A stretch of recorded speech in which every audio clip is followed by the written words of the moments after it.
la velocidad con la que genera un efecto. ¿Qué otra característica tiene? Bueno, ¿qué tan rápido entra al sistema, a nuestro sistema general? Exacto, o sea, las inmediatas, ya sea la intramuscular, la intravascular, etcétera, rompen la barrera y ingresan directamente al compartimento, a la sangre generalmente o a otros lugares. O sea, es más fácil absorberse a diferencia de las vías mediatas que tienen que pasar por estos procesos de absorción para poder llegar al medio interno. Hablamos también sobre cómo una vez que un fármaco entra al plasma y se va directo a los receptores para poder ejercer su efecto, dijimos de que se denominaba teníamos un concepto para cuando el fármaco entraba, ¿no lo recuerdan? Cuando el fármaco se encuentra en el medio en el que está, está listo para interactuar con sus receptores y ejercer su efecto. ¿Biofase? Exacto. Y también hablamos sobre los reservorios. ¿Alguien se acuerda qué era?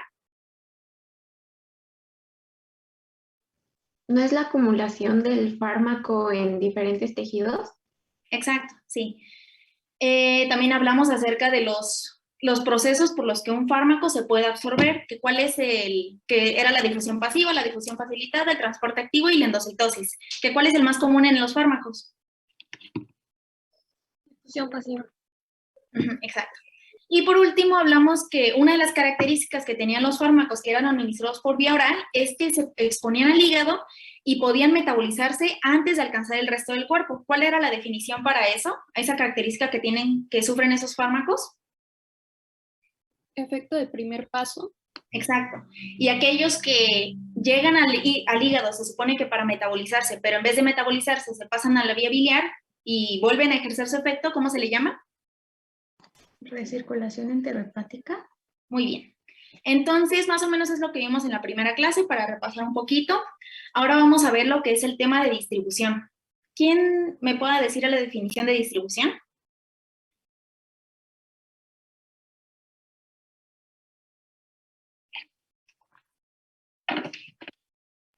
Es el movimiento del fármaco en la circulación hasta la llegada a su tejido diana. Exacto. Ahora, ya vimos, por ejemplo, que en la absorción es que un fármaco desde que está en el medio externo, es decir, desde que nosotros tomamos una pastilla hasta que llega a la sangre, eso es la absorción. Entonces, todo ese proceso.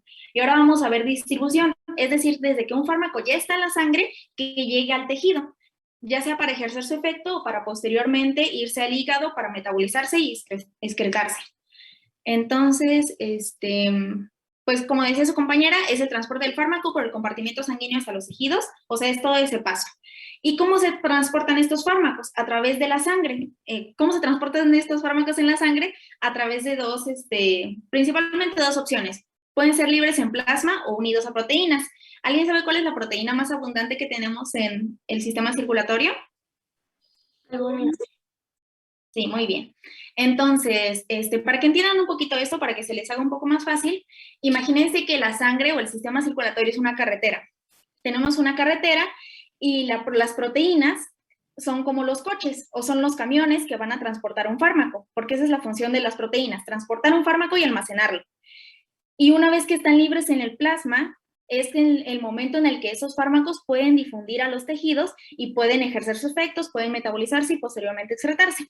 Entonces ya tenemos que la sangre pues es la carretera, las proteínas son los coches y una vez que se bajan los fármacos de las proteínas y están libres en el plasma, pasan a los tejidos. ¿Sí entienden hasta aquí? ¿O tienen alguna duda? No, sí entendemos. Ok, entonces van a haber situaciones en donde se puede alterar la distribución de los fármacos, como lo que es la hipoalbuminemia. En la hipoalbuminemia, ¿qué va a pasar? Hay menos proteínas, es decir, hay menos transporte y va a haber más fármaco libre en el plasma. Y si hay más fármaco libre en el plasma, ¿qué va a pasar? Pues no va a hacer efecto porque va a estar libre. No, si está libre en el plasma, sí va a hacer efecto. Mientras estén unidos a las proteínas, no hacen efecto. Entonces, para que les quede claro, solo cuando están unidos a las proteínas se transportan y se almacenan, no hacen ningún efecto, solo están viajando por la sangre. Pero cuando se encuentran libres en el plasma, ejercen su efecto como pues cualquier efecto que vaya a tener el fármaco. Entonces, en caso de que haya hipoalbuminemia, es decir, hay menos transporte, hay menos lugar en donde por hay menos coches que hagan que viaje el fármaco, se va a encontrar más fármaco libre en el plasma. Y si se encuentra más fármaco libre en el plasma, ¿qué va a pasar? Va a ejercer un efecto mucho mayor, va a llegar a dar incluso puede llegar no sé si recuerdan la curva de niveles plasmáticos, que puede llegar a provocar una sobredosis, llegar a la concentración mínima tóxica. ¿Sí me entendieron acerca de cómo es que la hipoaluminemia afecta esto? Sí. Ok. Entonces, otra situación que puede alterar el transporte de los fármacos son otros fármacos. Muchas veces, o sea, cuando ustedes vayan a ver más adelante la farmacocinética de los fármacos que vayamos a ver después, muchos van a decir unión a proteínas plasmáticas 60-80%, unión a proteínas plasmáticas 90%, unión a proteínas plasmáticas 30%. Esa es la afinidad que va a tener ese fármaco para unirse a la proteína y poder transportarse por la sangre. Pero ¿qué va a pasar? Si alguien está tomándose un fármaco que tiene una unión a las proteínas plasmáticas más alta que el otro, ¿qué va a pasar con el otro fármaco? Pues llegaría más lento, ¿no? Se mantendría en el plasma. Tendría mayor efecto. Exacto. ¿Eso qué quiere decir? O sea, porque si hay dos fármacos van a competir por ese cochecito para poder viajar por la sangre, pero uno se va a quedar afuera, uno siempre va a ganar porque siempre hay uno con una mayor unión a las proteínas plasmáticas. Entonces, uno se va a quedar en el cochecito y va a transportarse por la sangre y solo se va a transportar y ya, va a ejercer su efecto normal, pero el otro, como no tiene cochecito, se va a quedar libre en el plasma y va a ejercer un efecto mucho mayor. Es decir, de que ese fármaco puede llegar a provocarle efectos secundarios o una sobredosis al paciente. Entonces, ¿esto cómo lo podemos entender o por qué es importante? Porque nosotros a la hora de recetar un fármaco tenemos que tener en cuenta de que tenemos que preguntarle siempre al paciente, ¿está tomando otros fármacos y por qué? Una, porque pueden ejercer algún efecto entre ellos mismos, o dos, porque uno de ellos puede desplazar la unión, puede desplazar al otro fármaco de lo que son las proteínas.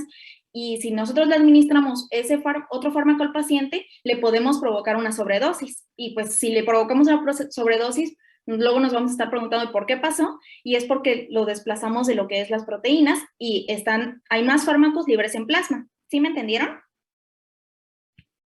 Ok, entonces siempre tengan en cuenta eso, siempre hay que preguntarle a un paciente si toma otros fármacos y tener en cuenta para poder modificar la dosis del fármaco que le vamos a dar y que no ocurra eso y no provocarle una sobredosis al paciente. Ok. Otros conceptos que ya les había mencionado, pues es el reservorio. Son depósitos tisulares, y ¿a qué me refiero con esto? Son lugares de nuestro cuerpo en donde se pueden almacenar los fármacos. ¿Cuáles son los lugares? Pues los más importantes, les había dicho ayer, era la grasa, la que les dije ayer fue la grasa, o el lunes. También tenemos el hueso, los dientes, la piel, el sistema nervioso central, el hígado y el pulmón. Entonces, en todos estos lugares, un fármaco se puede llegar a almacenar, pero es más común en la grasa. Ahora, otro concepto que ustedes deben de saber es la redistribución. ¿Esto qué quiere decir? De que un fármaco, no sé si recuerdan en la clase anterior que yo les dije que cuando el fármaco entra a la sangre puede pasar muchas cosas. Se puede ir a su lugar con sus receptores y ejercer su efecto, que es la biofase. Se puede almacenar en la grasa, que es el reservorio. Se puede ir directo al hígado para metabolizarse. Pero el que nos interesa ahorita es que se vaya al reservorio. Si un fármaco se va a la grasa, no se queda ahí para siempre. Después de un tiempo regresa otra vez a la circulación y vuelve a ejercer su efecto. Ahora imaginen, no sé si, creo que les di el ejemplo de Bob el Constructor esa vez. Ahora imagínense que Bob el Constructor llegó, ¿no? Es el fármaco. Y dice Bob el Constructor, no, pues ya voy a trabajar. Pero en vez de trabajar, se va a descansar, se va a la grasa. Y ahí se queda un tiempo y está descansando, no está haciendo nada, no está ejerciendo ningún efecto. Bob el Constructor está de vacaciones. Y después de un tiempo se regresa a la sangre. Y una vez que se regresa a la sangre dice, ya es hora de volver a trabajar, y ejerce su efecto. Entonces, ese es el punto de la redistribución. Es cuando un fármaco que se queda en un reservorio, después regresa a la circulación y vuelve a ejercer el efecto que debía de ejercer, pero no lo ejerció al principio. Ahora, ¿qué problemas hay con esto? ¿Cuál es la importancia de esto? Que hay diferentes situaciones en las que van a modificar esta redistribución. Por ejemplo, en los pacientes que están muy gorditos, que tienen mucha grasa, el fármaco es más probable que ese fármaco se vaya directo a la grasa en vez de ejercer su efecto.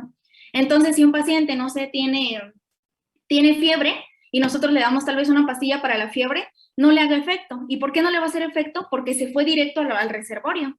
Entonces, o sea, va a tardar mucho, o sea, ese fármaco se va a ir al reservorio y se va a quedar ahí un buen de tiempo y hasta después va a ejercer su efecto. Pero en ese momento el paciente te va a decir, no, pues es que yo me tomé esto y no me sirvió, y yo me tomé lo otro y no me sirvió. Y realmente no es el fármaco que no le está sirviendo, sino que le estamos dando la dosis inadecuada al paciente porque hay mucha grasa que tiene. Y así como pasa en los pacientes obesos, también pasa en los pacientes desnutridos. En los pacientes desnutridos, ¿qué pasaría? ¿Alguien que me quiera decir? Podría llegar al nivel mínimo de toxicidad, ¿no?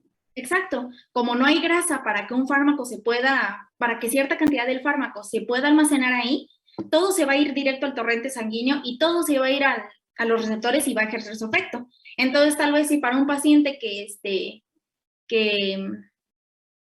le damos un fármaco, le va a llegar a provocar efectos secundarios o le podemos llegar a provocar una sobredosis. Entonces, también, ¿esto por qué es importante? Porque también cuando ustedes vean a un paciente, tienen que considerar como que esas características, si tiene obesidad, si está desnutrido, todo eso, porque eso va a afectar en la forma en la que va a actuar el fármaco. ¿Tienen alguna duda hasta ahorita? Es por eso que luego para dar medicamentos se basan en el peso. Exacto, sí es cierto, se me olvidó decirlo, pero tienes muchísima razón. Es por eso, o sea, porque no la misma dosis de un fármaco le hace efecto a una persona que a otra persona, y mucho menos en el caso de que uno sea gordito y otro sea muy flaquito.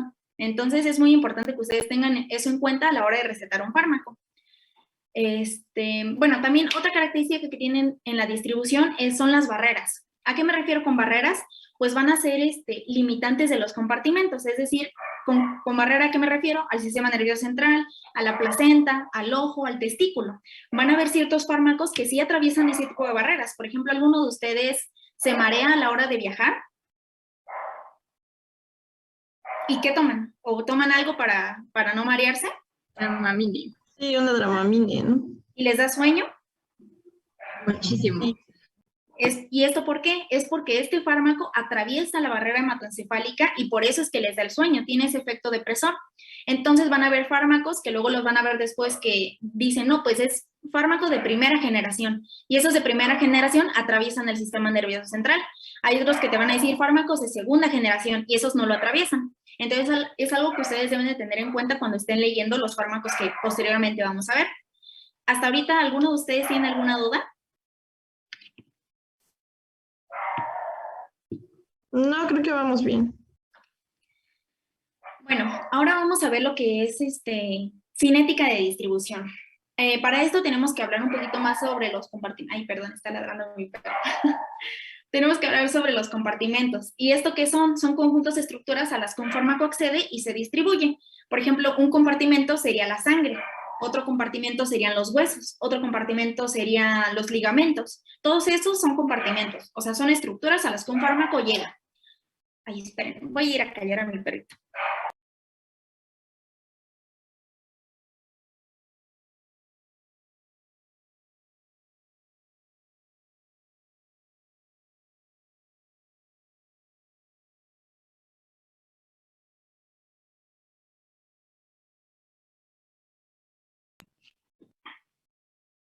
Ok, entonces, o sea, eso entendemos por compartimentos, por ejemplo, la sangre, lugares en donde hay mucha sangre, lugares donde hay poca sangre, lo vamos a ver ahorita. Pero entonces, la cinética de distribución de los fármacos puede ser de distintas maneras, así como vimos ayer, bueno, que ni lo vimos, ¿no? Nada más lo mencioné eso acerca de la cinética de absorción, sobre cómo es que tienen un modelo de primer orden y un modelo de orden cero.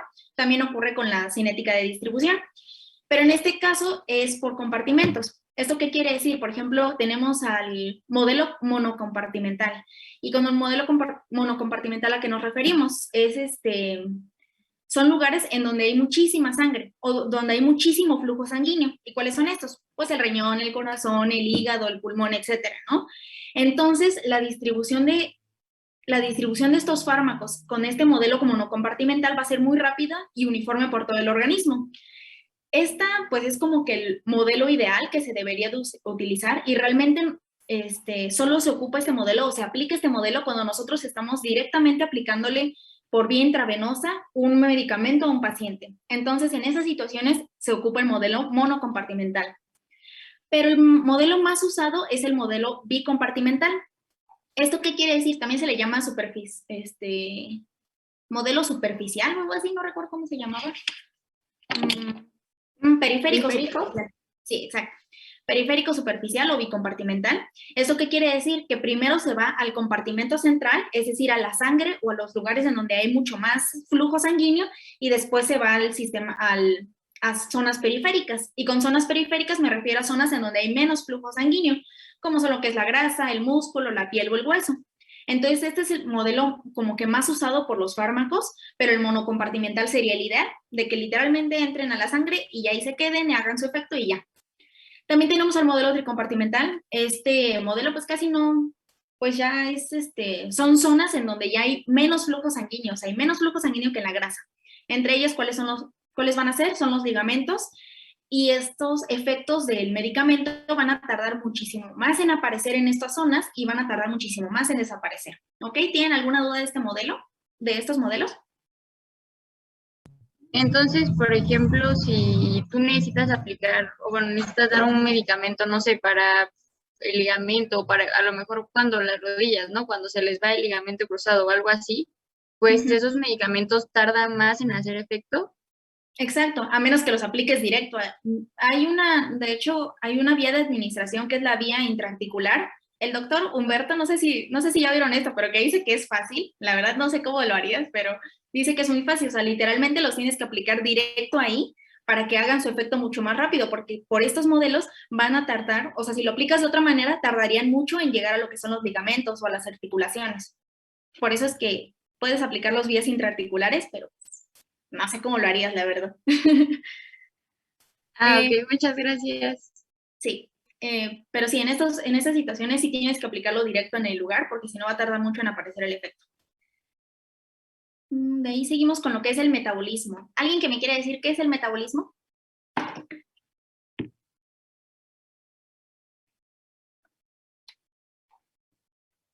Son las reacciones que le hacen las enzimas a nuestro fármaco. ¿Y para qué? ¿O qué pasa? Para su degradación y conjugación, ¿no? Exacto, lo que hace el metabolismo es inactivar al fármaco. Es decir, tenemos a Bob el constructor que ya fue, ya hizo su trabajo, ya se va al hígado, y en el hígado ya le dicen, ya te puedes ir, y ya no hace su efecto. Es decir, lo van a cambiar, van a inactivar al fármaco para que pueda ser más fácil excretarlo.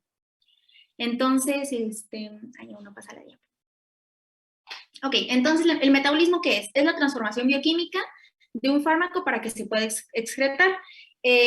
¿Cuál es el órgano más importante para el metabolismo? Pues el hígado.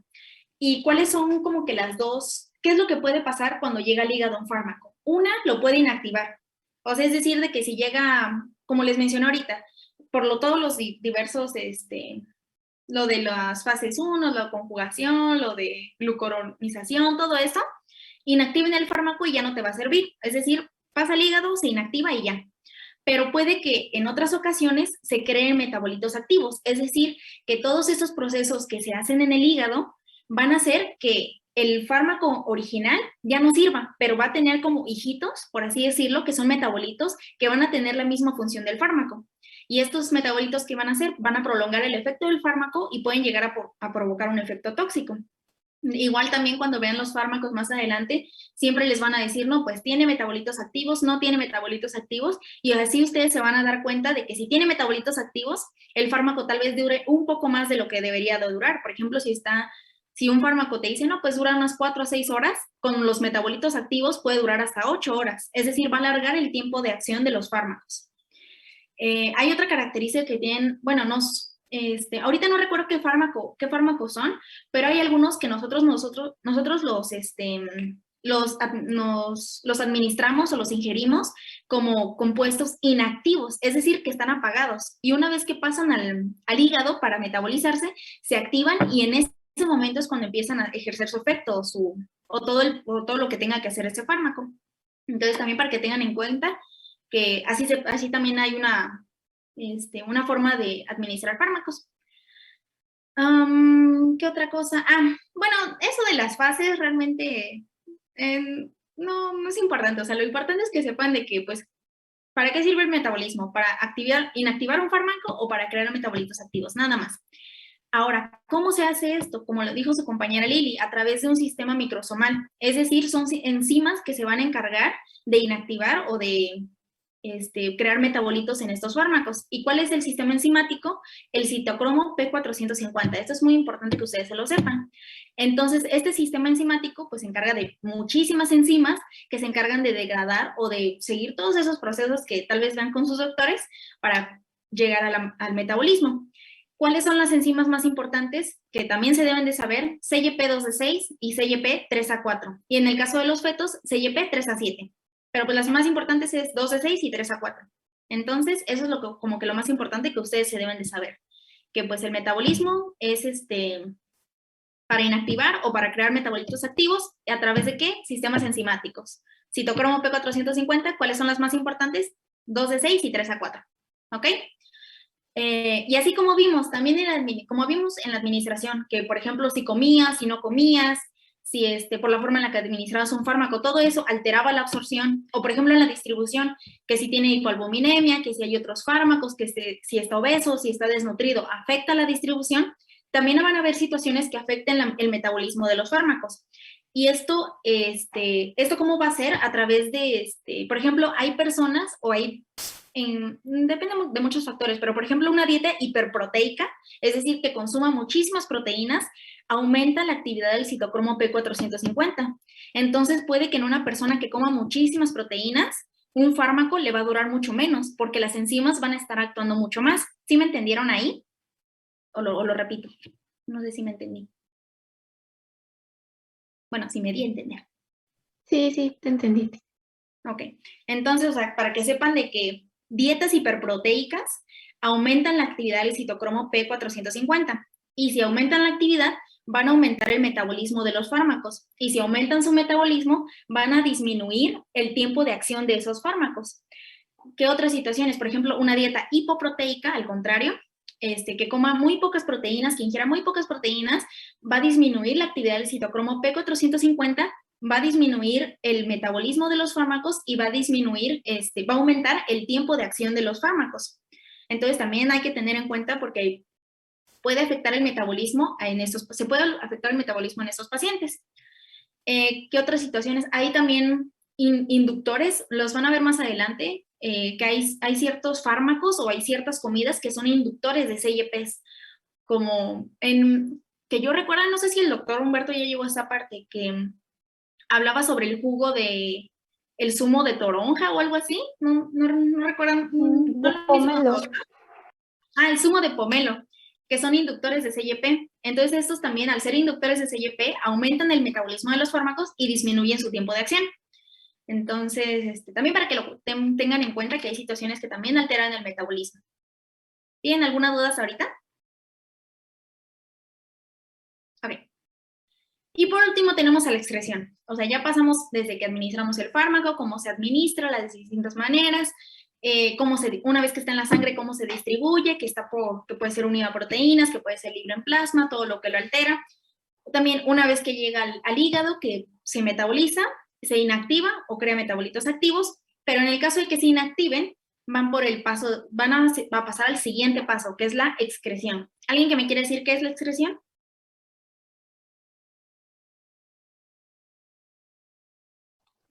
La eliminación del fármaco del organismo, ¿no? Exacto. Entonces el fármaco pues va a salir de nuestro organismo. Esperen que pase la dieta. Como dijo su compañera, es la salida de fármacos y su metabolismo del sistema circulatorio al exterior del organismo. ¿Cuáles son los órganos más importantes para esta excreción o eliminación? El riñón. El riñón es el más importante. También está el sistema hepatobiliar y en menor importancia, por así decirlo, está el pulmón, pero el pulmón se encarga de excretar más lo que son fármacos volátiles. Entonces, pero lo más importante son el riñón y el sistema hepatobiliar.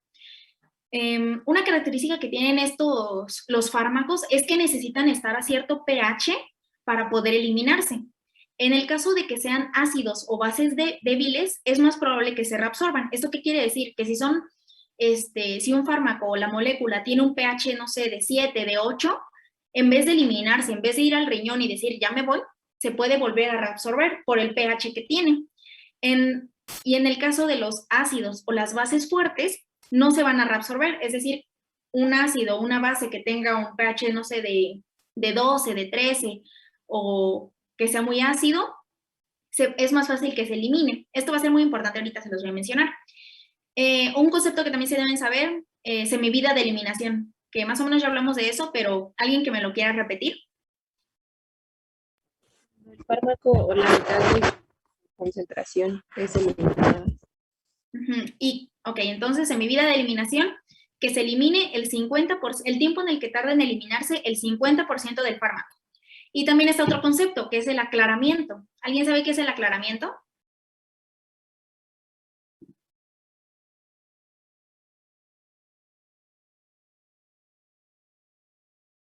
¿La totalidad del organismo? Exacto. Entonces, si semivida es el 50%, cuando hablamos de aclaramiento, hablamos del tiempo en el que el 100% del fármaco tarda en eliminarse. Normalmente siempre cuando van los fármacos siempre les dan semivida de eliminación, pero también tengan en cuenta de que hay un término para cuando se excreta el 100% del fármaco y eso es aclaramiento. Entonces, semivida 50%, aclaramiento 100%. Ahora, otra característica muy importante que hay en la eliminación es que si nosotros alteramos la orina, podemos alterar la excreción del fármaco. ¿Y esto por qué? Yo ya les había dicho ahorita que un ácido o una base fuerte es más fácil que se elimine. Entonces, si nosotros como médicos acidificamos la orina de un paciente, podemos mejorar o acelerar la eliminación de un fármaco. Esto se puede hacer también para eliminar un fármaco o en el caso, lo van a ver en cuarto año, para evitar lo que es las infecciones de vías urinarias. ¿Esto cómo se va a hacer? Acidificando la orina. ¿Y esto cómo se hace? Administrando ya sea cloruro de amonio o ácido ascórbico. Entonces, con estas dos sustancias ustedes pueden alterar la excreción del fármaco, así como se pueden alterar en otras situaciones. Acidificando la orina puedes alterar la excreción de un fármaco. Ahora, como ya les había dicho, el riñón es el órgano más importante de eliminación, pero hay factores que modifican la excreción renal. Entre ellos está la edad, por ejemplo, que en los recién nacidos, en los ancianos o en las embarazadas, no es embarazados, en estas personas está alterada la filtración glomerular. Y si está alterada la filtración glomerular, altera la eliminación de los fármacos. Por ejemplo, en las embarazadas está aumentada la filtración glomerular y si está aumentada, va a aumentar el tiempo o la velocidad con la que se va a eliminar ese fármaco. También hay patologías que pueden alterar esta eliminación o incluso medicamentos. Entonces, también para que tengan en cuenta de que en todos los pasos de la farmacocinética se pueden alterar por diversas situaciones. Ya vimos en la absorción, como se los vuelvo a repetir, por ejemplo, la administración de comidas, el aumento del flujo, incluso las emociones pueden alterar la absorción de fármaco. ¿Qué puede alterar la distribución? La hipoalbuminemia, otros fármacos, que sea obeso, que sea desnutrido.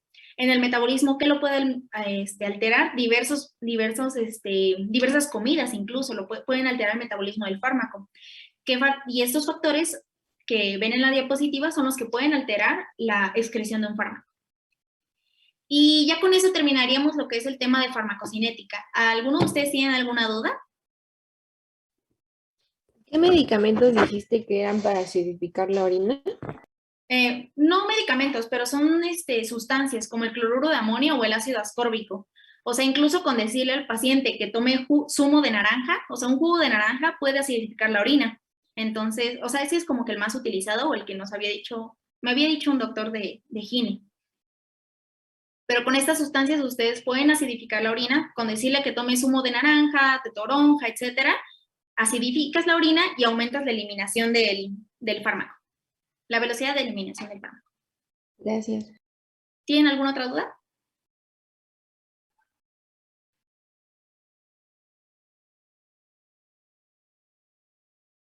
¿No? Ok.